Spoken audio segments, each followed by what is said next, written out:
up, though? What up, though? Welcome to the Onrea Initiative Podcast. I'm Brian Onrea, your host, and this is episode number 7. You know what I'm saying? I had to come with episode number 7 today. This is Sunday morning. I'm recording this. I was going to do the episode on Monday, but last night I realized that a lot of what I wanted to talk about yesterday, I kind of forgot about. I kind of forgot about some things. I failed to mention some things. Then I saw some things in the news last night, and I was like, you know what?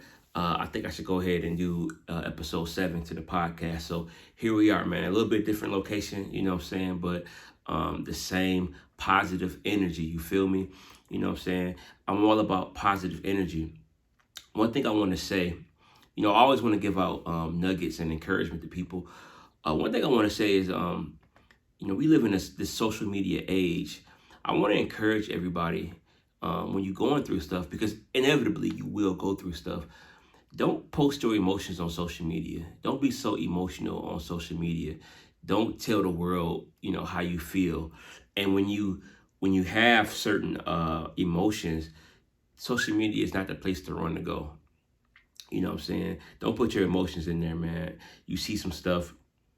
A lot of times you feel a little bit of insecurity sometimes, jealousy or fear, anything, man. Keep that to yourself. Go talk to God. Go talk to somebody, but don't put your emotions on social media. Sometimes you see people take shots at you on social media. You see people take shots. And here's my view on that. I think it's real weak to post subliminal messages against people on social media. It's very, very weak. Go tell that person. Go say it to their face. You know what I'm saying? But don't go to social media, and then if you're going to do it, first of all, don't do it. But I would respect it more if you put a name on it, you put an address on it. Don't be a coward. And when you post shots on social media and you don't put a name on it, you leave speculation open. You leave speculation open. Like, for example, this is a little bit different example, but this is an example of not putting a name on it.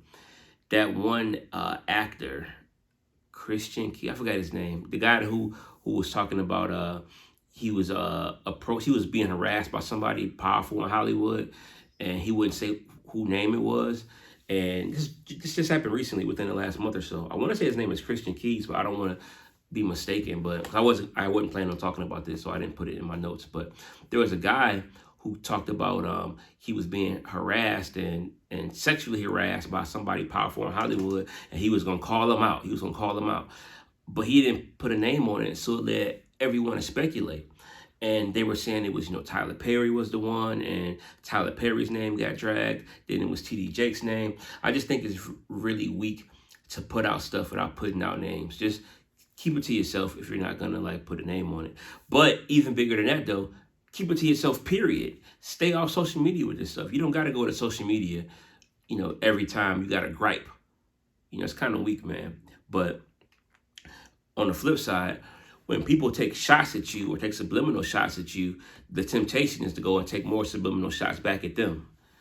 Don't do that, man. Anybody that knows me knows my favorite Drake song is a song called Fear. It was on Drake's very first project. You know what I'm saying? And there's a line in there where he said, "Diss me and you will never hear a reply for it." He said, "Diss me, you will never hear a reply for it." And it's ironic because Drake didn't stick to that, because he's replied to many people over the years, both directly and subliminally, by the way. But I love that attitude, though. You don't got to reply to everything. The best way to get at somebody, in my opinion, is to ignore them. There's power in ignoring people. When somebody trying to call you to cuss you out or texting you stuff, just ignore them. It gets under their skin. When people are trolling you online, that's why I believe, a lot of negative energy, don't respond to it. For me, if you want to have a respectful debate or dialogue, I'll do that online respectfully because it's fun. I love to enlighten other people. And I'm open to learning new knowledge and information for myself. So I'll go back and forth with you, but I'm not going to argue with you, and I'm not going to respond to ignorance. Once you go below the belt or get ignorant, I'm probably going to block you, but I'm definitely going to ignore you. You know what I'm saying? Never let somebody know what's on your mind. I think there's power in just keeping your stuff to yourself. When people know everything that's on your mind, they can kind of plot against you. You know what I'm saying? I like to just keep stuff to myself. I'm a master at talking, going on this podcast, sharing information, posting every day, and still like tell you very, very, very little. You know what I'm saying? More on that later, because it's something in the news I want to talk about. All right. Also, the Katt Williams thing is spreading like wildfire. I think that episode with Shannon Sharpe is up to 28 million views as of this morning. 28 million views. That's one of the highest. I heard Shannon Sharpe on the Nightcap podcast that he has, his other hit podcast, by the way. That was on my list of favorite podcasts last year. Shannon Sharpe was talking to Ocho Cinco about there's only 2 other interviews on podcasts that's bigger than his. The Elon Musk interview with Joe Rogan and Joe Rogan interview with the alien guy, but his is right up there. So shout out to Shannon Sharpe once again. But they were talking about how he was receiving backlash. And it's to the point now where even commentators such as myself are receiving backlash for simply sharing our opinion on the Katt Williams thing. And I think we all have a right to share our opinion, especially me, because I'm trying to inject some kind of positivity into it.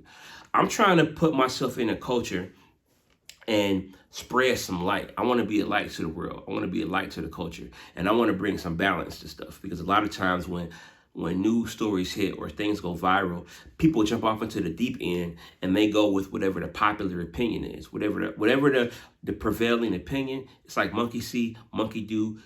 People are sheep following sheep, so they just go and follow instead of using critical thinking and logic and balance. Take everything into consideration.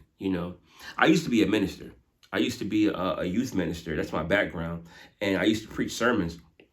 And what I learned is when you take the Bible or really any holy book or any historical book, if you're going to teach or preach something, you got to have the whole perspective. You can't just go into the Bible and pick a scripture and read it without knowing the entire context of it, who was saying it, why they were saying it, And I'm a researcher, so that's where I get that from. So when it comes to these social media moments, I want to add balance. I want to add research. I want to add accuracy. That's why when Katt Williams said certain things that weren't accurate, I looked it up and I provided receipts, because I want people to know. I want people to know that when he said Cedric the Entertainer didn't have any specials on Netflix, I want folks to know that it's not true.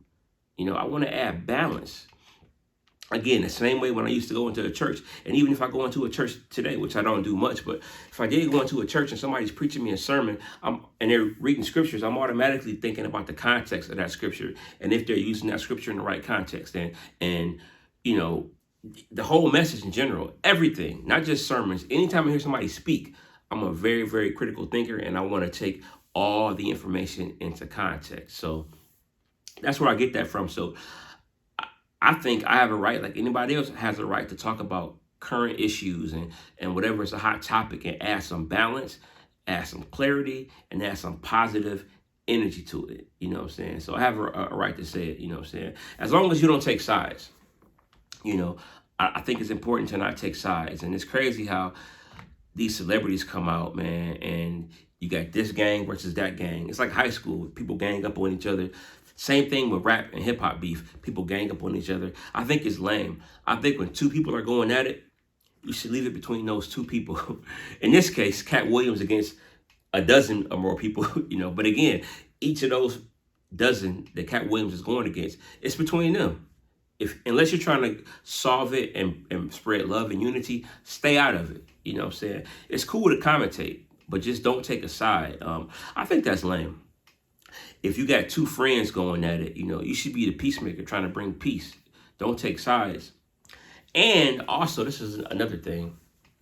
Let's say you cool with somebody, or you riding with somebody, or you work for somebody, or you trying to be down with somebody. You see this a lot in hip hop. You're down with somebody and this person gets into a beef with somebody else that's prominent. You want to jump out the window to show them you loyal to them. And you want to go against this person who you don't even know, because your homeboy or your homegirl got a problem with him. So I got a problem with him too. That's not so wise, man. I do think you ought to be loyal, and I do think you ought to have your person's back, have their back if somebody comes against them. But you don't got to jump out there and be all extra, because a lot of times things get resolved. Beefs get resolved, especially when it's 2 people who were once cool. You know, you cool with somebody, they had a homeboy or homegirl, they fell out, and now you jumping on them for them. What happens is they'll patch it up eventually, but that other person's gonna look at you funny. I remember when the whole Lil Wayne Birdman beef was going on, people was jumping sides, jumping out the window, you know, on either side. And it's like, I think 50 Cent came out and said, you know, don't jump in that, because they'll work it out later and then you will still have your issue. You know, don't do that, man. I think it's kind of lame. And don't get me wrong, like I said, you can have your person's back. You know, all you got to do is protect them. If they being attacked, you jump in and defend them. You know what I'm saying? But you don't got to, like, you know, do all this extra stuff. Most of the time, these people are grown and can handle their own business. You know what I'm saying? So just kind of like, you know, don't pick sides with stuff. You know, don't pick sides with stuff. And it's crazy because when celebrities get into it, these fans get in and take sides. And these celebrities don't even know you. They don't know you. They don't care about you. You are taking sides and, you know, and doing all this stuff. And they don't even know you exist, you know. How about you just spread some positive energy, man? And of course, it's cool to have favorites and all that. Which brings me to another thing. If you're a celebrity, if you are a recording artist, that's why you shouldn't have beef. Because when you have beef and conflict with people, you're literally shutting off a whole fan base, because that person's fan base isn't going to like you. And so you're losing fans, especially if you are a new artist or a new, you know, public figure. You're just now building up your fan base. You need all the fans you can get. The last thing you need to do is go out here and like make people upset at you and lose fans before you can even get started. You know what I'm saying? So my bottom line is, man, spread love, spread unity, man. You know, and when these big viral moments happen, jump in and spread some positive energy. Don't jump in and join the fight. It's kind of weak, man. And I know me, man, I pay attention to, you know, people around me. I watch how people move. When viral moments happen, I watch what people do. You know what I'm saying? I'll give you an example of something I saw recently. You know, Blueface and Krishan Rock, right? They're having their public conflict. And I watch people. And again, even that goes back to the whole war against men and women. You know, men and women are at war with each other. You know, all the men on Blueface side, all the women on Krishan Rock side. That's another story, though. I talked about that before. But what really bothers me is, you know, they had a child together, allegedly. And this child, people were posting stuff. There was a thing where I think Blueface said something about the baby don't look like me. And I don't even want to get into it because some of this stuff is disgusting when it comes to the child. But you had grown men and grown women posting memes with this baby on it, you know, saying the baby looked like Charles Barkley and making fun of this baby, and it's disgusting. And I see you. I see the people who's reposting that stuff. I see you. You know what I'm saying? I think it's disgusting, man. I think it's real disgusting, and I see who does that. I see who do that, and I make a mental note. Okay, that's the kind of person you are. I can't rock with that, man. You know, certain things are off limits. So one thing, you know, viral moments are important. Viral moments are really cool. Viral moments really, like, you know, help you understand what's going on, and it gives you something to talk about, and it gives you, you know, it's always a good time to impart lessons. If you are like me and you have a podcast and you have a platform, you can take viral moments. You can take big moments and add some perspective and add some life lessons and add some free game, you know. So I love viral moments, man. But going back to the whole thing with the viral moment, with the whole thing with Katt Williams and Cedric the Entertainer, I want to get into one more thing about that. All right, so I want to get into the whole Cedric the Entertainer comedy special because, again, Katt Williams said that Cedric the Entertainer didn't have a special when he did. And I said, you know what? Just for giggles, let me go and watch that special. So I went and watched Cedric the Entertainer's comedy special on Netflix. It was called Live from the Ville, you know, Cedric the Entertainer. And I watched it, and I'm here to report back on it. First of all, he shot the special in Nashville. He had a live band, I think Tennessee State Black College performed before he performed. And he came out and did his thing, and I actually thought it was pretty funny, surprisingly. I shouldn't even say surprisingly, but I thought Cedric the Entertainer Live from the Ville was pretty funny. Now, this special came out in 2016, right? And some of the jokes were 2016 jokes. Like, he made a lot of jokes about the current. First of all, he talked about his age a lot. The fact that he was an older man, you know, and he was talking about how he had a lot of old friends. A lot of funny jokes about the whole age and his old friends, you know. About him and the old friends going to the club and how old people shouldn't be in the club, trying to talk to young girls, and, you know, how you shouldn't be old with some of these social media handles. You know, it's real funny. He talked about some of the music that was out back then, comparing it to the music in the old days. This is around the time when Yo Gotti, it goes down in the DM, you know what I'm saying? He had a lot of jokes about that. He had jokes about Fetty Wap. Fetty Wap was real popular back then. He had a lot of jokes about that, man. He talked about being a parent. I thought the special was funny overall, man. So I think that, I hope that when Katt Williams said that Cedric the Entertainer wasn't funny and he didn't have no specials, that you all will go out and watch that. So go ahead and check out Cedric the Entertainer live from the Ville. It was funny in my opinion, man. I mean, of course it wasn't like the funniest fall out my chair funny, but it was pretty funny. It was a good special, man. And shout out to Cedric the Entertainer, man. He's no matter what people say, he's a dope comedian, and he is the king of comedy, man. And hopefully, you know, him and Katt Williams, man, to squash that, you know what I'm saying? But I thought that was funny. Speaking of funny comedy specials, I did go and watch Dave Chapelle, The Dreamer comedy special. That came out, I believe, on New Year's Eve on Netflix. And Dave Chapelle, he's like top two. My favorite comedian of all time is Chris Rock. Dave Chapelle is number two. And they're neck and neck. I love Dave Chapelle. So I checked out his comedy special, The Dreamer. And it was pretty funny, man. He shot it in D.C. He's from D.C., so it was a lot of nostalgia going on with what he was talking about. It was very funny, man. He did go hard at the trans community, which I thought was a little bit unnecessary. I mean, we get it, Dave. We get it. You're not going to back down. You're not going to let nobody bully you, you know.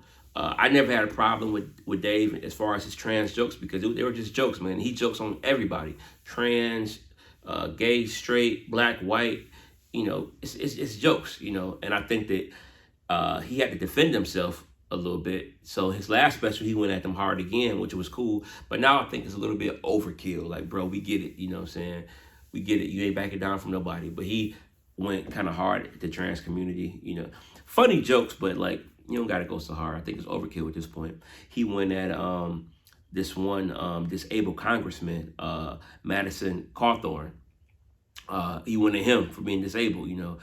Really funny. And shout out to him, because after the special came out, he put out a statement saying he wasn't offended. He even went to one of Dave Chappelle's recent shows after the thing came out, and he met Dave Chappelle and met his family, and they took pictures together. So he was a good sport about it. And I think people should be like that. Although you can't tell people how to feel. If you joke on somebody, you got to be prepared for the blowback, right?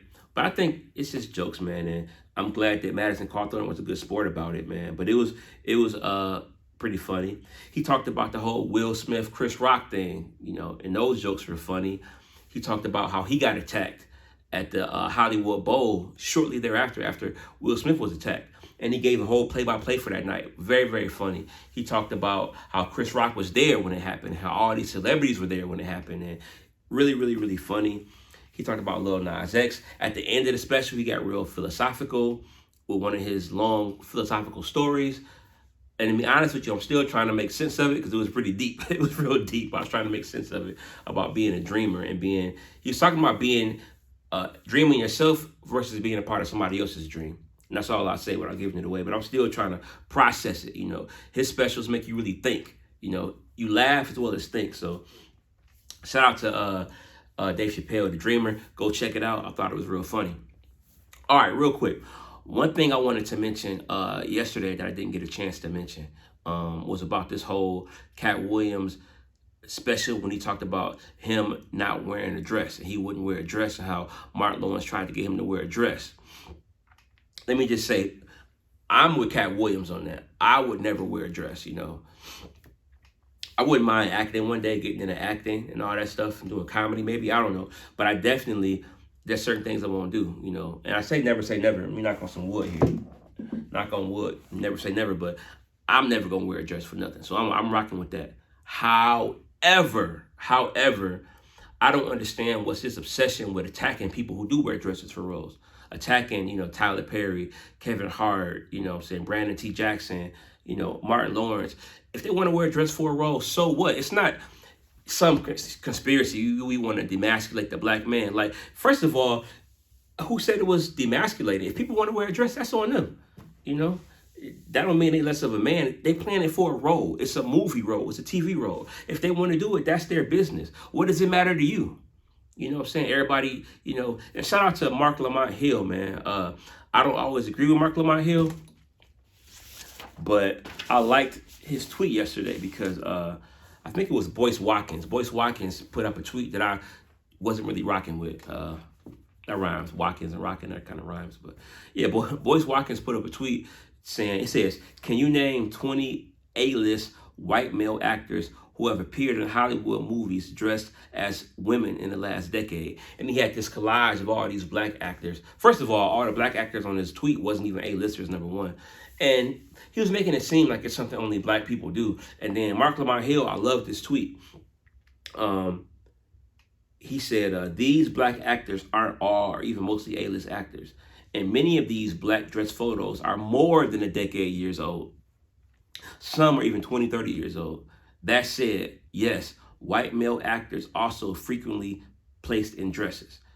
And then he made a list, it's off the top of his head. And he had guys like George Clooney, Tom Hanks, Jared Leto, Will Ferrell, Robert De Niro, Sylvester Stallone, Bruce Willis, Arnold Schwarzenegger, Johnny Depp, Adam Sandler, Brad Pitt, Ryan Gosling, Dan Aykroyd, Russell Brand, John Candy, who else is on here? Gene Hackman, Heath Ledger, Jack Black, and the list goes on and on, you know, of white actors.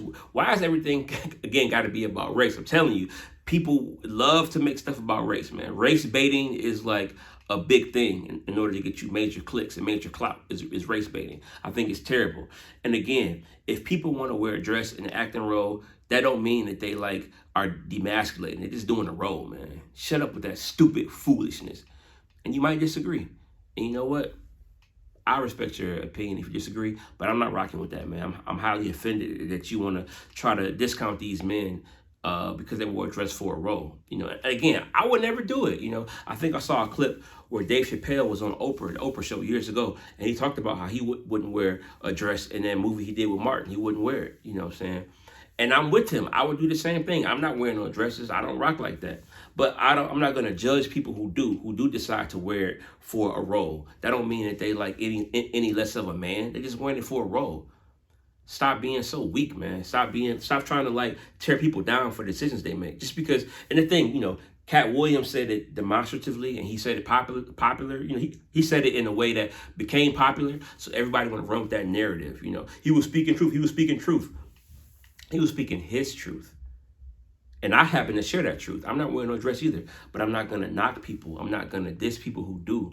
You know what I'm saying? Shout out to Kevin Hart. Shout out to, you know, Martin, whoever else did that. Eddie Murphy wore one for, you know, some of his roles. Shout out to them. That don't mean they less of men. And I'm a black man. I wasn't demasculated by seeing that on the screen. I enjoyed those roles. I enjoyed Big Mama's House. I enjoyed The Nutty Professor. I enjoyed some of these roles. You know what I'm saying? Who cares, man? Like, so we got to get off that. I wanted to get that off my chest, you know. A lot of times as a black man, they try to tell you how to think, you know what I'm saying? Think for yourself, man. You know, shout out Mark Lamont Hill, who I don't always agree with him, but on here we agree. And it's okay to disagree. It's okay to have your own views about stuff.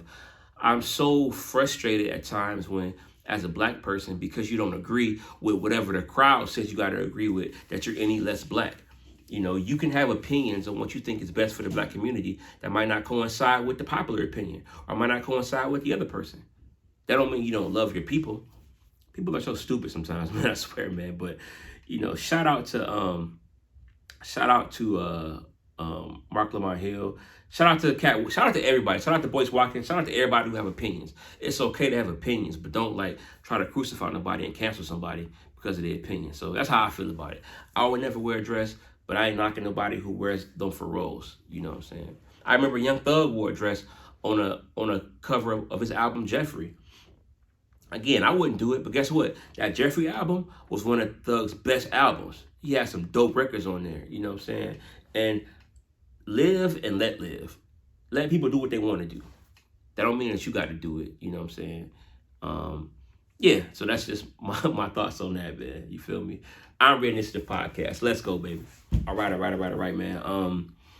Music, man. Again, I talked about the Cash Doll record yesterday. Check that out. I saw on social media that LaRussell, one of my favorite up and comers, man. I love LaRussell's grind. LaRussell is a rapper out of the Bay Area. If you don't follow him, go follow him. If you are any kind of business or entrepreneur or starting a business, whether it's music or any field, follow his story, watch his interviews. He's very inspirational.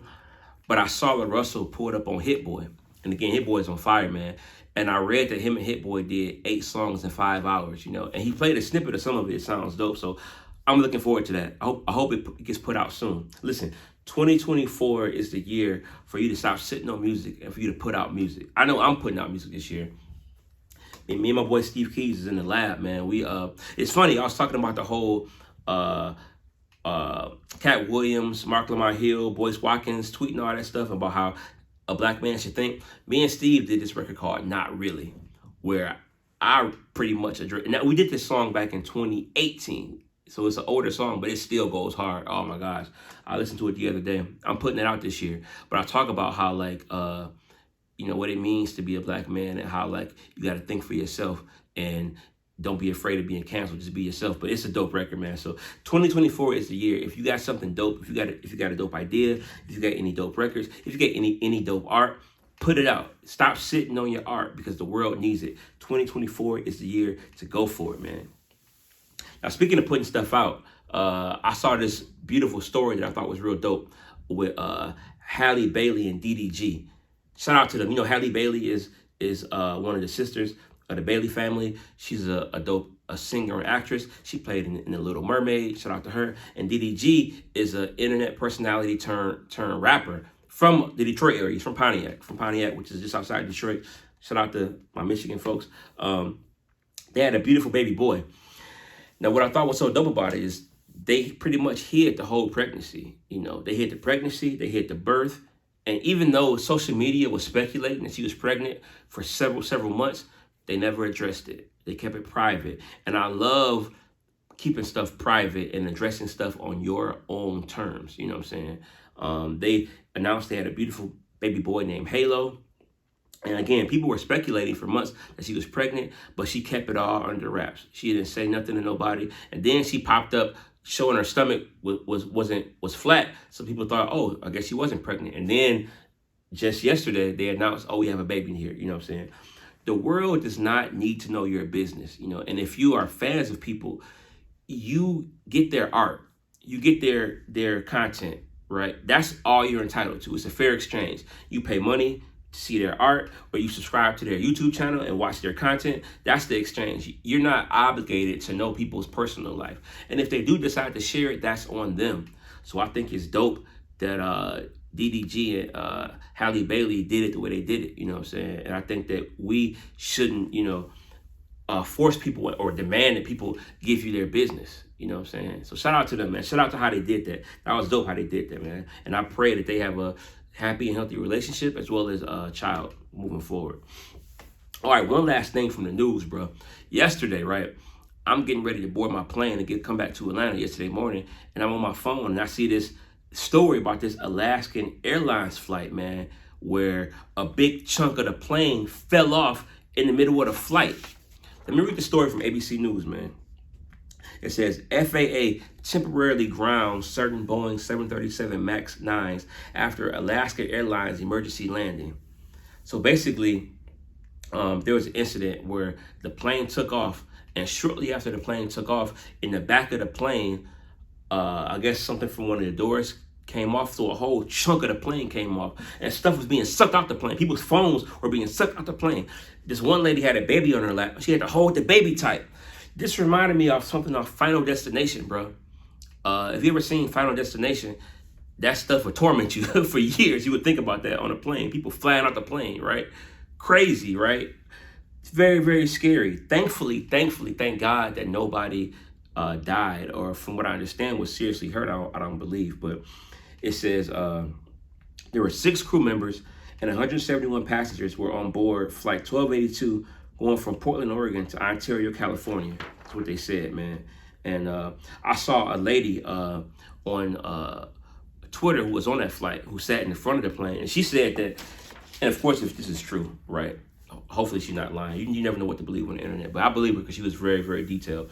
She was saying how, like, she was in the front of the plane and they heard this loud pop, and the oxygen mask came down, and they had to put them on, and the pilots didn't say nothing.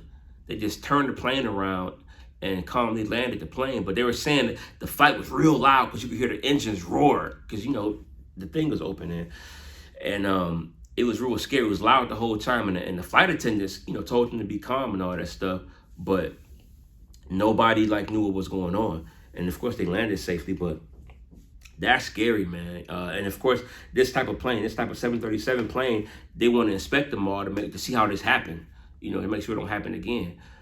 And I fly a lot. A lot of y'all fly a lot, man. And say your prayers, man. And don't take nothing for granted. Even going on a safe trip, you know, whenever you land, you know, people talk about, this girl said that when the plane landed, everybody clapped. She said that was the one time that it was appropriate, that she was happy. She didn't mind clapping. People clap all the time when planes land. Some people think it's corny. I don't clap when the plane lands, but I ain't mad at people that do clap. Cause shoot, man, you way up in the air. You 30-something thousand feet in the air, man. Like, anything can happen. You know what I'm saying? And you could lose your life. So look, don't take no plane landing for granted. And if you want to clap, clap. I ain't mad at you. Again, it goes back to those things. Live and let live. Don't let what people do offend you so much. But yeah, she said everybody clapped when they landed the plane. And I'm glad that they were safe. But that's crazy. You know, what's the wildest thing you had on a flight? Let me know in the comments. I know for me, I used to hate turbulence. Now I'm kind of used to it. I just kind of deal with it now. You know what I'm saying? But I used to hate it. And then the sudden drops, it used to really scare me. And people, you know, you hear the oohs and ahs when that happened. I'm kind of used to it now, but don't take no flights for granted. When the plane gets up in the air, my prayer, whenever I fly, I pray that the plane gets up in the air safely, flies safely, and lands safely. And I'm one of those people too, man. I shouldn't say this, I'm being too transparent, but I'm one of those people, call it superstition. It's not superstition, it's a prayer, but I lay my hands on the plane. Whenever I go to the plane, I lay my hands on it, you know what I'm saying, and pray that it's safe, you know what I'm saying, in Jesus' name. That's what I believe in, Jesus. Whoever you believe in, pray every time you fly, man, and I pray for other flights too. I pray every day that people, I pray the world is safe. I pray for the world, man. It's a lot of crazy stuff going on in the world, man. I saw there was a school shooting in Iowa the other day. I think it was Iowa, you know, and it's like the world is just crazy. Just pray for the world, man, and spread positive energy. That's what I try to do with this podcast, is spread positive energy and talk about what's going on in the world, man. So that's all for today, man. You know, I pray and hope that whoever's listening to this or watching this is motivated to take initiative in their life, to make their life better, to make the people around them life better. You know what I'm saying? This is the year. 2024 is your year. You know what I'm saying? Onrea Podcast, episode 7.